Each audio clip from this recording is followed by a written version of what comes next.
மனிதவிடியல் TV நேயர் அனைவருக்கும் வணக்கம். ஒவ்வொரு நாளும் ஒவ்வொரு விழிப்புணர்வை நம்ம மனிதவிடியல் டிவியில் நம்ம ரிலீஸ் பண்ணிகிட்ருக்கோம். நுகர்வோர் சம்பந்தமான விஷயங்கள், நாட்டு நடப்புகள், சமுதாயத்தில் நடக்கிற விஷயங்கள், அரசு அதிகாரிகளுடைய நடவடிக்கைகள், இப்படி நம்ம பல விஷயங்களை இந்த டிவி மூலிமா ஒவ்வொரு நாளும் நம்ம பதிவு பண்ணிகிட்ருக்கோம். அந்த வகையில் பார்த்திங்கன்னா, இன்றைக்கி போலி விளம்பரங்களை பற்றி நம்ம முக்கியமாக தெரிஞ்சுக்கணும். இன்றைக்கி நம்ம ஒவ்வொரு நாளும் எவ்வளோ கஷ்டப்பட்டு பொருட்களை சம்பாதிக்கிறோம், வருமானம் ஈட்டுறது எவ்வளோ பெரிய பிரச்சனையாக இருக்குது. இது எல்லாருக்குமே நல்லா தெரியும். இந்த காலகட்டத்தில்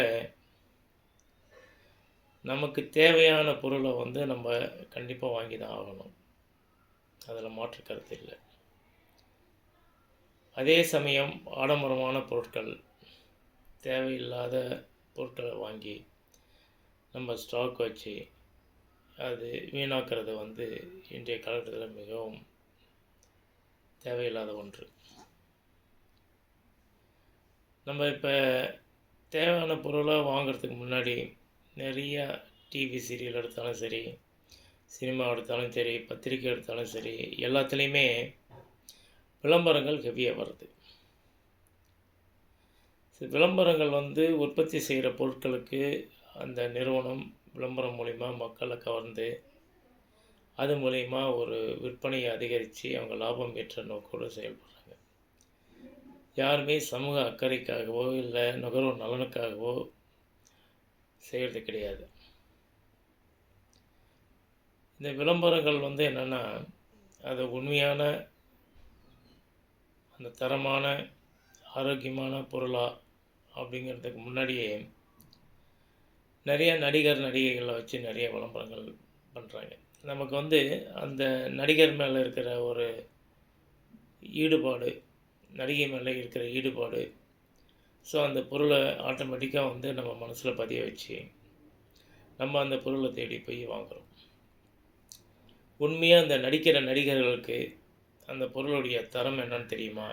இல்லை அது எதுக்காக பயன்படுத்துகிறோம், அது மக்கள் நலனை சார்ந்ததா இல்லையா? இதை அவங்களுக்கு அக்கறையும் கிடையாது, பொறுப்பும் கிடையாது. அவங்கள பொறுத்த வரைக்கும் ஒரு பொருளை கொடுத்து, ஒரு ஸ்கிரிப்டை கொடுத்து, இதை பேசி நடிகன்னா நடிச்சிடுறாங்க, அவ்வளோதான். அதுக்கு அவங்களுக்கு சம்பளம் எல்லாமே உண்டு. ஆனால் நுகர்வோர் பாதுகாப்பு சட்டத்தில் இதை கட்டுப்படுத்துறதுக்காக சட்டம் இயற்றியிருக்காங்க. அதாவது போலியான விளம்பரங்கள், தவறான விளம்பரங்கள் தெரிஞ்சால் அது மீது நடவடிக்கை எடுக்கலாம். அது மட்டும் இல்லாமல் அதில் நடித்த நடிகர்களாக இருந்தாலும் சரி, யாராக இருந்தாலும் சரி, அவர்களையும் நுகர்வோர் பாதுகாப்பு சட்டத்தின் கீழ் அவர்கள் மீது நடவடிக்கை எடுக்க நமக்கு உரிமை உண்டு. இப்போ ரீசெண்டாக பார்த்திங்கன்னா, கேரளாவில் ஒரு நுகர்வோர் தீர்ப்பு கொடுத்துருக்காங்க. அதில் நடித்த நடிகருக்கு அபராதமும் விதிச்சிருக்காங்க. அப்போ அந்த நடிகரை அந்த வழக்கில் நீதிமன்றத்தில் கேட்கும்போது, இந்த ஆயில் நான் யூஸ் பண்ணுறதே இல்லை, ஆக்சுவலாக ஒரு 6-7 வாரத்துக்கு இந்த பயன்படுத்தினா, இந்த க்ரீமை பயன்படுத்தினா முடியை நல்லா வளரும் அப்படிங்கிறது தான் அது விளம்பரம். நான் எங்கள் வீட்டில் தேங்காய் எண்ணெய் தான் யூஸ் பண்ணுறேன், எங்கள் அம்மா தான் கொடுக்குறாங்க. பட் இந்த க்ரீமெல்லாம் நான் யூஸ் பண்ணுறதும் கிடையாது, இதை நான் பயன்படுத்துகிறதே கிடையாது. விளம்பரம் அவங்க சொன்னாங்க, நான் நடித்தேன், அவ்வளோதானே தவிர இதில் எந்த அளவுக்கு உண்மை இருக்குங்கிறதெல்லாம் எனக்கு தெரியாது அப்படின்னு சொல்லிட்டு நீதிமன்றத்தில் வாக்குமூலமே கொடுத்துருக்கார். இதில் ஒரு 7 வாரத்துக்கு அந்த கிரீமை தடவைனா முடி நல்லா வளரும் அப்படிங்கிறது தான் விளம்பரம், அந்த ஆயுர்வேதிக் ப்ராடக்ட்டு. ஒரு நுகர்வோர் இதை வாரத்துக்கு ரூ. 400 360 ரூ. 400 போட்டு அந்த கிரீமை வாங்கி வாங்கி தடவி பார்த்தாலும் ஒன்றுமே இல்லை. அவர் வந்து நுகர்வோர் நீதிமன்றத்தில் வழக்கு தொடர்ந்தார். அந்த வழக்கில் வந்து இந்த மாதிரி விளம்பரங்கள் இந்த நடிகர் பண்ணுறது, அதை வச்சு நம்பி நான் வந்து வாங்கினேன். 6 வாரம் 7 வாரமும் நான் அதை வந்து காசு கொடுத்து வாரம் காசு கொடுத்து அந்த கிரீமை தடவி நான் வந்து அவமானப்பட்டதும், மனவேதனைப்பட்டதும், அசிங்கப்பட்டதும் மட்டும்தான் மிச்சம். அதனால் வந்து இதுக்கு நியாயம் வேணும்னு சொல்லிட்டு போட்டதில் கேரளாவில் நுகர்வோர் குறைதீர் மன்றம் வந்து விசாரித்து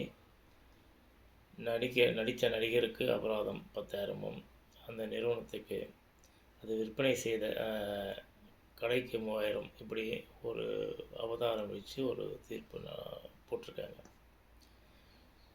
இது வந்து என்ன தெரியுதுன்னா, நடிகர்களாக இருந்தாலும் சரி, விளம்பரங்கள் வந்து தரம் இல்லாமல் பொறுப்பு இல்லாமல் நடிக்கிற யாராக இருந்தாலும் அவர் மீது நம்ம நுகர்வோர் குறைதீர் மன்றத்தில் வழக்கு தொடரலாம். இது 2016 சட்டத்தை இப்போ இது பண்ணிவிட்டு 2019 சட்டத்தை அமல்படுத்தியிருக்காங்க. அதன்படி பாதிக்கப்பட்ட நுகர்வோர்கள் போலியான விளம்பரங்களால் பாதிக்கப்பட்டிருந்தால் அந்த விளம்பர நிறுவனத்தின் மீதும் அதில் நடித்த நடிகர் மீதும் அந்த ப்ராடக்ட் மீதும் வழக்கு தொடர்ந்து நிவாரணம் பெறலாம் என்பது நமக்கு வந்து இது மூலமாக தெரியுது. இதே மாதிரி ஒவ்வொரு பகுதியிலையும் ஒரு விழிப்புணர்வை நம்ம கொடுத்துக்கிட்டு இருக்கோம். நன்றி, வணக்கம். உங்களுடைய மனிதவடிவேல் மோகன். தேங்க்யூ.